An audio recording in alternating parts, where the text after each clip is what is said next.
Good morning 7th class. Welcome to your channel Navneet academy.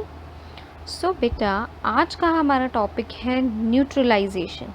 Now what neutralisation is? जब हम किसी चीज़ को neutral करते हैं, यानी उसके इफ़ेक्ट को नलीफाई करते हैं। ठीक है, we have learn that acid turn blue litmus paper red, और बेस जो है वो रेड लिटमस पेपर को ब्लू में कन्वर्ट करता है।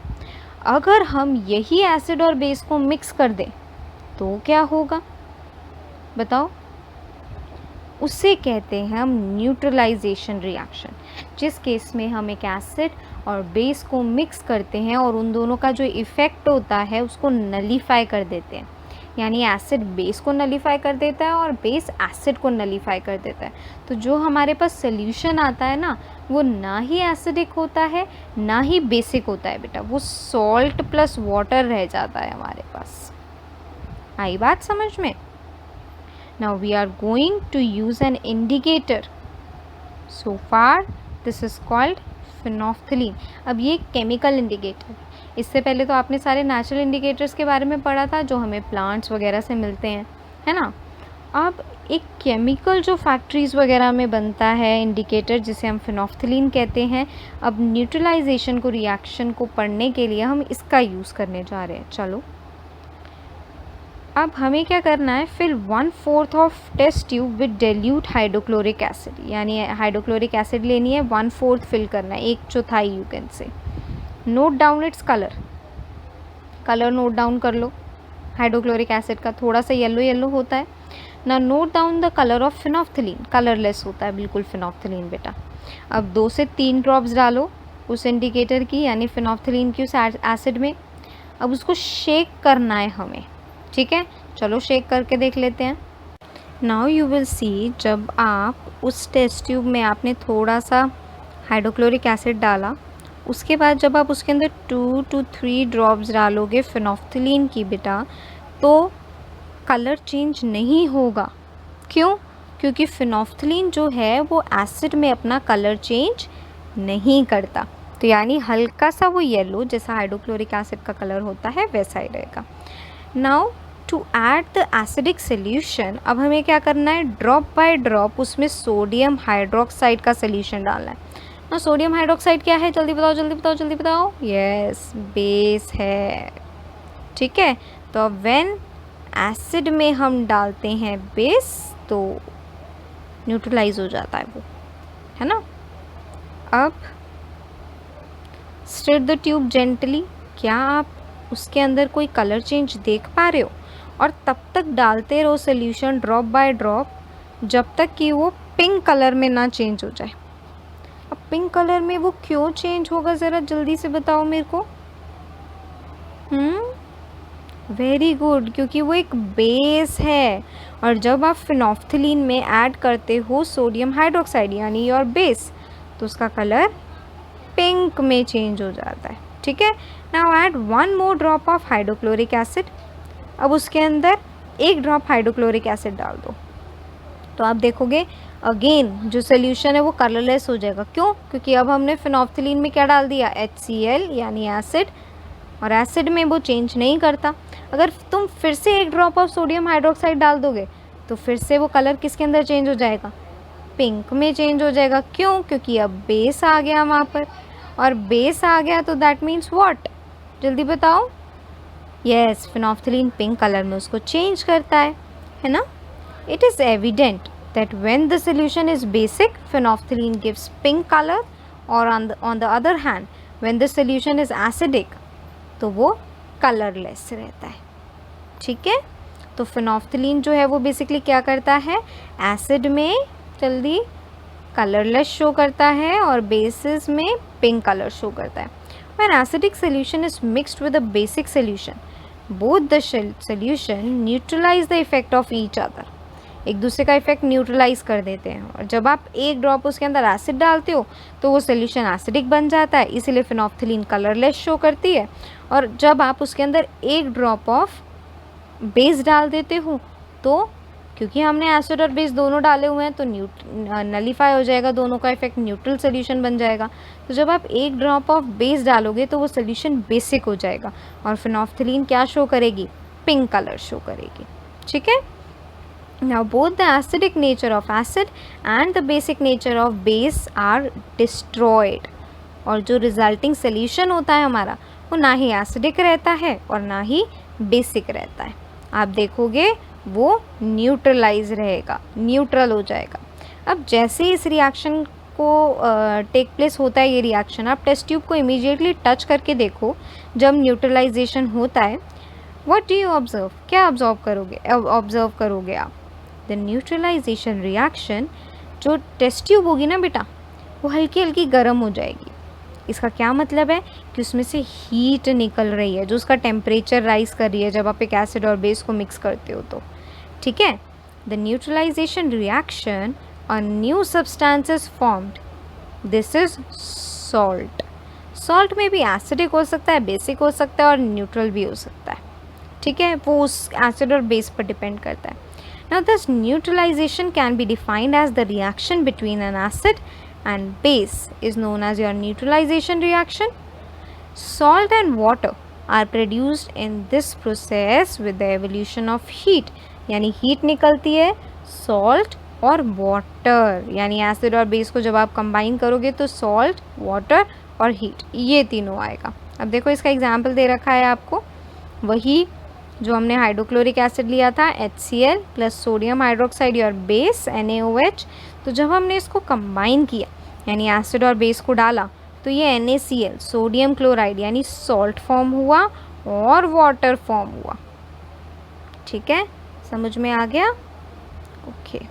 सो बच्चा अब इसी न्यूट्रलाइजेशन का हमारी डेली लाइफ पे यानी डेली रूटीन पे क्या फ़र्क पड़ता है? डेली लाइफ में न्यूट्रलाइजेशन हमारे कैसे काम आता है, कहाँ कहाँ पर यूज़ होता है, ये पढ़ते हैं। अब न्यूट्रलाइजेशन तो आपको सबको समझ में आ गया। When acid combines with base, तो एसिड बेस को न्यूट्रलाइज कर देता है, उसका इफेक्ट कम कर देता है और बेस एसिड का इफेक्ट कम कर देता है। तो यानी जो हमारे पास न्यू सोल्यूशन आता है वो बिल्कुल न्यूट्रल होता है, यानी ना ही वो एसिडिक होता है ना ही वो बेसिक होता है। तो सबसे पहली चीज़ हम पढ़ने जा रहे हैं इनडाइजेशन। इनडाइजेशन यानी जब आपको खाना डाइजेस्ट करने में थोड़ी डिफ़िकल्टी होती है, पेट में एसिडिटी हो जाती है ना। Our stomach contains hydrochloric acid, it helps the food to digest. Second chapter में आपने पढ़ा कि हमारे स्टमक में से हाइड्रोक्लोरिक एसिड रिलीज़ होता है जो खाने को डाइजेस्ट करता है ना। Now but too much acid in our stomach causes indigestion. जब हम बहुत सारा खाना खा लेते हैं, जैसे आप शादी वगैरह में चले जाते हैं, बहुत ऑयली फूड वगैरह खा लेते हैं, तो उससे हमारे स्टमक में बहुत ज़्यादा एसिड रिलीज़ हो जाता है। अब जब ये बहुत ज़्यादा एसिड रिलीज़ हो जाता है डेली के हिसाब से तो इनडाइजेशन होता है और ये इनडाइजेशन हमारे लिए पेनफुल बन जाता है। अब इस इनडाइजेशन से निपटने के लिए हम एंटी एसिड्स लेते हैं कि कभी कभार एसिडिटी हो जाती है, पेट में गैस बन जाती है, बहुत दर्द होना शुरू हो जाता है। ये क्यों होता है? क्योंकि इनडाइजेशन हो जाता है। अब उसको एंटी एसिड से हम कैसे कम करते हैं? देखो, एंटी एसिड किन्हें कहते हैं?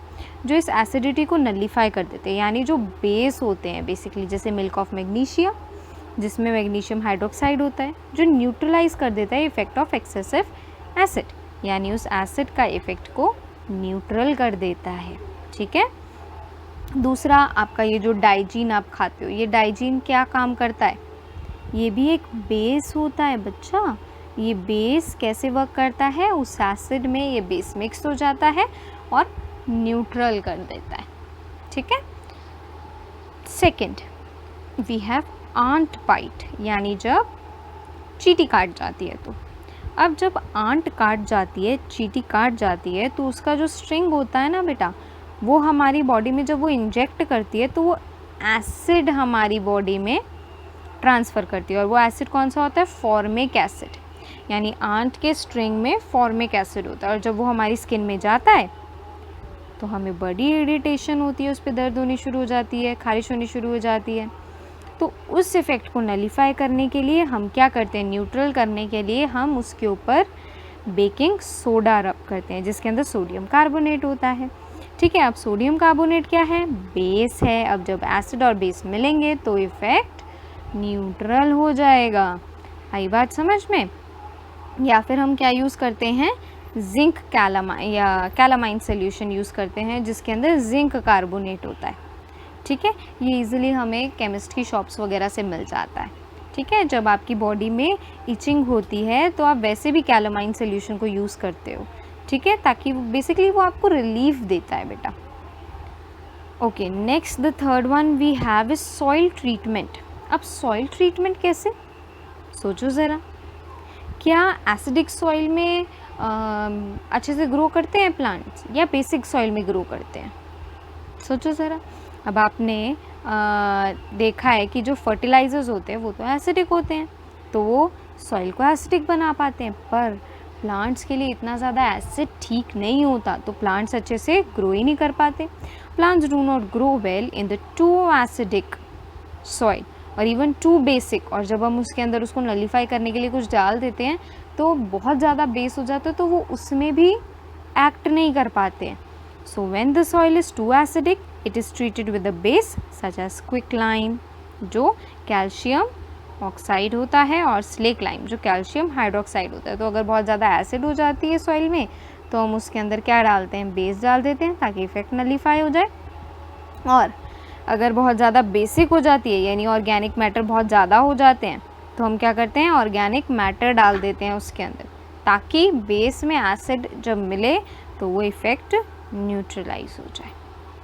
आ गई बात समझ में? तो अभी तक हमने 3 पढ़ा। फर्स्ट इंडाइजेशन, कि न्यूट्रलाइजेशन इंडाइजेशन में कैसे हेल्प करता है। फिर हमने पढ़ा आंट बाइट में कैसे हेल्प करता है। देन सॉइल ट्रीटमेंट यानी सॉइल को कैसे इफ़ेक्ट डालता है। अब हम पढ़ते हैं हमारा लास्ट वन बेटा, फोर्थ, फैक्ट्री का वेस्ट। अब ये फैक्ट्री का वेस्ट कैसे?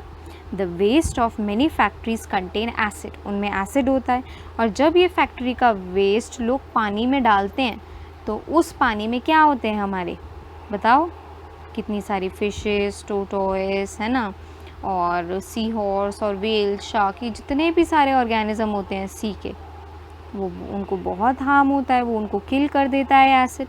सो इसीलिए हमेशा फैक्ट्री वेस्ट को न्यूट्रलाइज करना चाहिए, यानी पहले उस एसिड में यानी उस फैक्ट्री वेस्ट में हमें बेस डालना चाहिए, उसको ट्रीट करना चाहिए।